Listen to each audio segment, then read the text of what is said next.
Alright, what's good, y'all? It's Josh the Saints fan back with another banger, you feel me?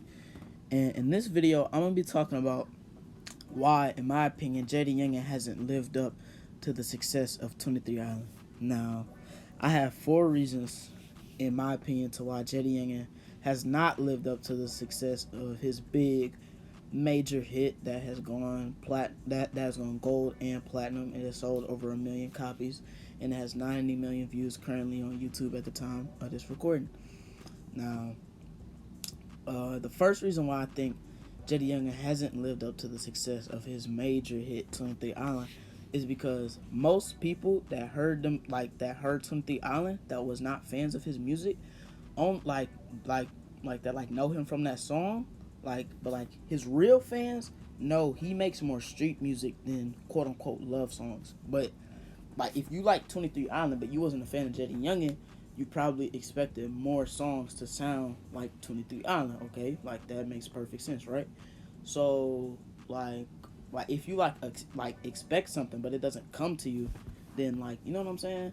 Like more the people that wasn't fans that loved 23 Island, they didn't check out Jaydayoungan. I'm gonna say most likely didn't check out Jaydayoungan again because mainly anybody that's a fan of Jaydayoungan or keeps up with his music, he makes more type of street music, like gangster music, than love songs like 23 Island. He has a couple love songs here and there, like Cupid and Nightmares, and of course 23 Island. But anybody that's a major fan of Jaydayoungan, you know, he makes more street music for sure. And I think another thing that's a problem with that is that you know what I'm saying? They the people that was not fans of him, they came for songs like 23 Island, you feel what I'm saying? But he makes more gangster type music, and you know what I'm saying? So I mean his core fan base, well, the Jaydayoungan fans that I've met, they like 23 Island. It's a great song. People like that. But his fans like that, that street music that Jaydayoungan loves to put out so much. And I think Jaydayoungan's music, I mean, street music can have an appeal. You just need to have people that like your music or just talk about your music that are not not in your fan base. For example, a rapper that at one point was on the same level as Jaydayoungan, NBA YoungBoy, he makes street music just like Jaydayoungan does. Well, hold on, let me rephrase that. I'm not saying that they sound the same in their songs. I'm just saying they both make street music as an example. And and the reason why YB has surpassed Jaydayoungan level, in my opinion, is because he has people outside of his core fan base talking about him and streaming his music. And I feel like people that are not really Jaydayoungan fans don't really look at Jaydayoungan you know what, man, I'm gonna just check out this Jaydayoungan. But for artists like NBA YoungBoy or Kodak Black, for example, you have people that's outside of their core fan base that check them out here and there and tell their friends about the music or whatever. Now I feel like Jaydayoungan does have a core fan base, but I don't think Jaydayoungan is big big enough or as mainstream as Kodak Black and NBA YoungBoy to just consistently have people that are not in your fan base talk about your music and stream your music and you know what I'm saying? And 23 Island, that is a commercial type hit. You could hear a radio type hit or just a hit in general when you hear one, you feel me? And 23 Island just sounds like a hit, you know what I'm saying? Most Jaydayoungan songs, in my opinion, I'm not saying most Jaydayoungan songs cannot be hits, because any song could be a hit, given the time the time period that it's dropped and the promotion for the single. Any song could be a hit. So I'm not saying Jaydayoungan songs don't have the potential to be hits.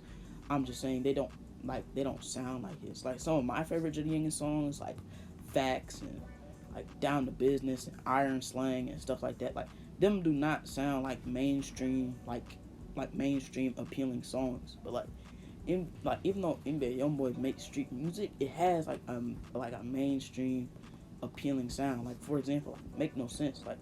and make no sense. Like, you know, like he's like, I feel like I'm Gucci Mane in 2000. Like, you know what I'm saying? Like, it doesn't really. It kind of sounds like a mainstream appealing song, but it's NBA YoungBoy. You feel me? YoungBoy don't make music for hits. He make music, you know, for his fans to enjoy and just music that he wants to make. But that song, you know, turned out to be a hit. You know what I'm saying? Like, and that's just one. Like, that's just one example. Like Kodak Black's first hit, and I think it's still his biggest song, arguably his biggest song still. No Flocking.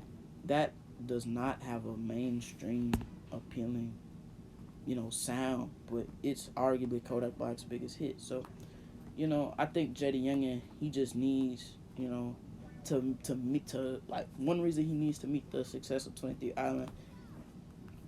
He doesn't necessarily need to make more songs like 23 Island, but he needs to just make more mainstream appealing songs, and I hope that that makes sense. Now, the second reason I think Jaydayoungan hasn't lived up to the success of 23 Island is a reason that I feel like Jaydayoungan fans that watch my videos, like, they're not gonna like this, but I think his girlfriend slash baby mama Jordan B, I think, like, she is low key not ruining his career, but affecting his career in a negative way. And if you haven't kept up with the news recently, Jaydayoungan's baby mama Jordan B, she was on Instagram Live, and she was pretty much complaining about about how Jaydayoungan and his mother was treating her and how she felt like disrespected and, you know, stuff like that. And she had a whole mental breakdown on Instagram Live, you know. And I just feel like their relationship, you know, and we're not talking about music, but this does correlate with the music, so I'm gonna make it make sense in a minute to the people that don't understand. But, you know, Jaydayoungan has, you know, cheated on her like numerous times and like stuff like that. You know what I'm saying? So, you know, like, his love life is just pretty like complicated, and I think that like affects the music in a way, because songs like 23 Island, songs like Cupid, you know, is about Jordan, you feel me? And, you know, I just feel like personally, like, she makes, like, sometimes she makes him happy, sometimes she you know, makes him sad and depressed, and it's vice versa. I feel like it's like affecting his career in a negative way, because I feel like people, you know what I'm saying, like before, like, they had the big fight, like, maybe, like, just maybe, like you heard somebody that wasn't a fan of Jaydayoungan just be like, you know what I'm saying, you know, like people is talking about like this Baby 23 album, you know, so I might just check it out, you know what I'm saying. And then you see what happened to, you know, like the whole Jordan situation, you know, that might shy people away that could have potentially checked out your music, you know, like, that hurts your music, like, that hurts your brand. Like, for example, I'm gonna use a lot of NBA YoungBoy comparisons in this video. Um, like, for example, when NBA YoungBoy had the situation against, you know, Jania, that, but again, you know, I do not condone that, you know, terrible actions from YoungBoy, but, you know, that shied people away, you know, because people, you know, like the artist may not think about it, but, like, your public reputation, like your public reputation in your brand, like, depending on what you do outside of music, like, that does affect who listens to your music and, like, who supports your music and who checks out your music. That is actually a big deal. Like, for, like, you know, I have an example that's not in the YoungBoy finally, but Chance the Rapper, for example. If you ask your average rap fan that is not a little kid, they are going to say, you know, old Chance the Rapper is, you know, he was a pretty good, like, a really good artist, but new Chance the Rapper, man, I just don't like it. You know, I just don't like, you know, like, the quality of music he's putting out. And but you see, even though the fans are not really messing with his music like that, and you can see by his sales and what people are talking about, you know, he's getting more and more, you know, sponsors and, you know, stuff like that, like Kit Kat and Doritos. And you ask yourself, man, why is Chance the Rapper getting all these endorsements from all these big companies? Because he has a clean he has a clean brain. You know what I'm saying? Like he is marketable. You know, he doesn't, you know, get in trouble. You know, he doesn't, you know, get into issues. You know what I'm saying? You know what I'm saying? He's a very marketable person. And I'm not saying, if Jaydayoungan, cleans up his act, he's gonna be in, Doritos and Kit Kat commercials. But what I am saying is that it does affect his public, like, reputation. And if Jaydayoungan, wasn't treating his girl like how he is treating his girl, and if he wasn't, going to jail, here and there, maybe, more people will support his music and, really, enjoy his music. Because by the time Jaydayoungan started getting a big buzz around 2018, 2019, he had like no jail problems. He had no like criminal, history that's on paper. You feel me? Until he got arrested 2 times in 2019. One time was with Jordan. It's just a bad look, and it shies away people from your music, and it makes you less marketable to the mainstream. So I think the whole situation with his baby mother, and not even just that, like that's the biggest situation, like the biggest boiling pot that people are talking about, but really just their whole relationship as a whole, like really has affected his music in terms of marketing and people checking out his music, in my personal opinion. Okay, now getting off with the Jordan stuff, we have another terrible situation. Hold on, I'm about to take a sip of water.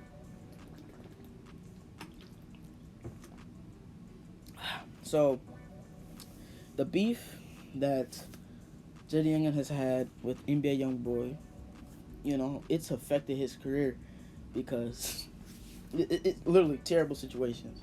Because okay, so Jaydayoungan, right? Jaydayoungan is not, he's not a mainstream appealing person.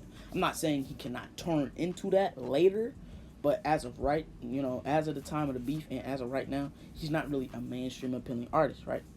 Jaydayoungan is more of a street artist, like that gangster type of rap. And obviously, NBA YoungBoy fans, they love that gangster type of rap, street type of rap, right?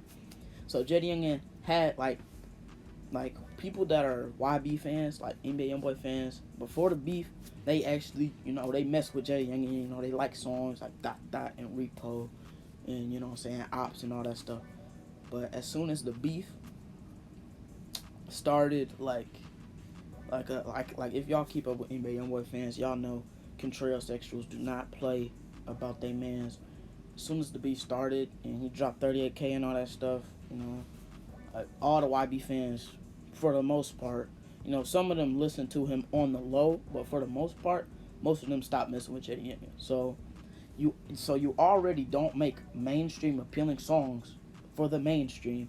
Your main type of music and the main type of people that you project your music to is the street fans, and some of the street fans don't even like your music anymore because of the beef that you're in. Like, that's literally a terrible situation. That is literally the worst situation ever. Like, Jaydayoungan already doesn't make main appealing type of songs. He has that cult street fan base, but some of the street fan base don't even like him anymore. So that was just terrible, in my opinion. Like the NBA YoungBoy beef, I'm not really gonna touch on it that much because it's not really much to talk about except for the fact it literally lost him some of his own type of, people that listen to his music. Terrible, man. It's just terrible. And the fact that NBA YoungBoy posted like Jaydayoungan ran from them, whatever. It's just the whole situation with NBA YoungBoy and Quanda Ronda. Like the whole situation is just, it's just a terrible, situation. In my opinion, like it's just like, you know what I'm saying? Like the beef, I think, in terms of like attention, if you want to talk about attention, like it helped Jaydayoungan's career from that aspect. It gave him more attention and more people like, hey, bro, who's this Jaydayoungan dude? This in YB, so it gave him more attention. But again, just like the situation with Jordan B, it's negative attention. It's not good attention, And in terms of the beef, most people sided with YB. Like y'all already know about them contrail sexuals, But In terms of attention, he got a lot of attention, but people didn't really mess with his music like that because he was this YB and the NBA clique, and just a bad look, and and it's terrible because it was right around the time he was about to drop his debut album, Baby 23, which I'm about to talk about right now as my fourth and final reason why Jaydayoungan hasn't lived up to the success of 23 album. Now, in terms of the quality, excuse me, in terms of the quality of Baby 23, it is a great album, and it is a top three, like it's a top five, top three album of 2020 for me personally. Like, the song has 23 songs on there, so of course there is going to be filler songs. But out of all those 23 songs, including 23 Island, I like 16 out of 23 of them songs. And if you don't count 23 Island, then I like 15 out of those 23 songs. It's a very great project. If you haven't listened to it, I suggest you check it out. It's a great project, and I feel like it had hit potential songs on there. He just dropped his debut album at the worst time. I think that's why he was delaying it so much. I feel like it was supposed to drop earlier, but I think he delayed it a little bit because of everything that's going on. And I'm gonna say this: I say that he picked a terrible time to drop it because he has hit potential songs on there. I'm telling you, if all this wasn't going on, I'm telling you, bro, like Jaydayoungan, like he like songs like Touch Your Toes and songs like Do Your Dance. I feel like them could have been hit potential songs if like a lot of clubs wasn't shut down and things like that. Cause that is, if you haven't listened to Touch Your Toes and Do Your Dance, check those songs out. Them is hit making potential songs. Them could have been 23 Island level songs if we wasn't what we under right now, in my personal opinion. I just think he picked a bad time to just drop his album because I think he has hit maker songs on there. I've been telling my friends this. Like, he has hit potential songs on there, like Touch Your Toes, Do Your Dance. The street songs is amazing too. Like, it had hit potential songs. It's just he picked literally the worst time to drop his debut album, which I think is why it delayed it so much. The deluxe should be dropping soon. We don't know when it's dropping, but it should be dropping soon. Yeah, I know it's gonna be bangers on there. I just think Atlantic. Even though he only sold 15K first week, I think Atlantic.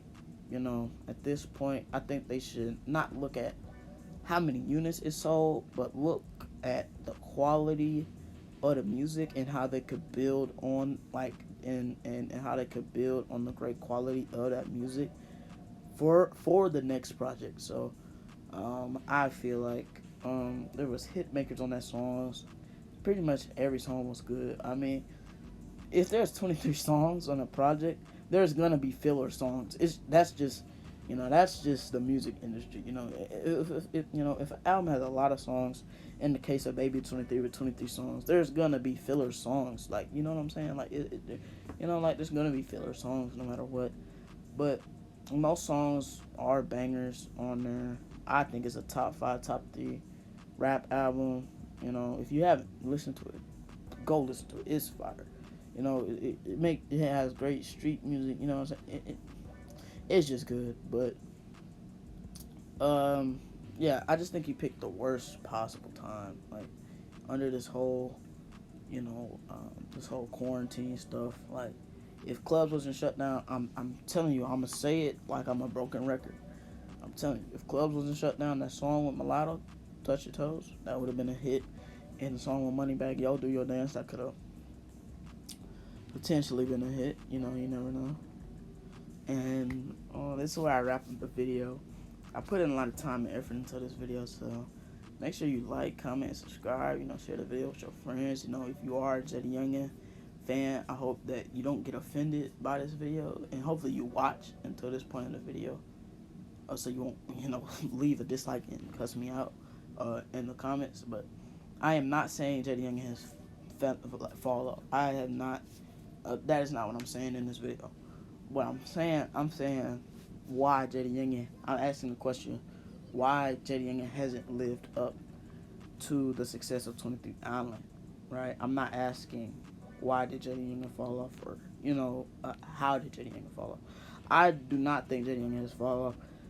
Like I said in the video, he's keeping his name in the media, not for good reasons, but his name is still in the media. I just think, his debut album, it was just worst, literally the worst time to drop that album, because I'm going to keep saying it. He had hits on that. He had hits on that album, you feel me? But just picked a bad time, in the world, and what's going on, but make sure you like, comment, and subscribe.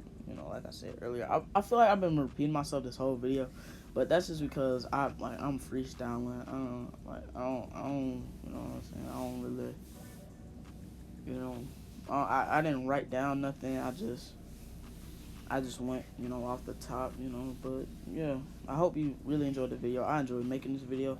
Hard work, but it is what it is. Like, comment, subscribe.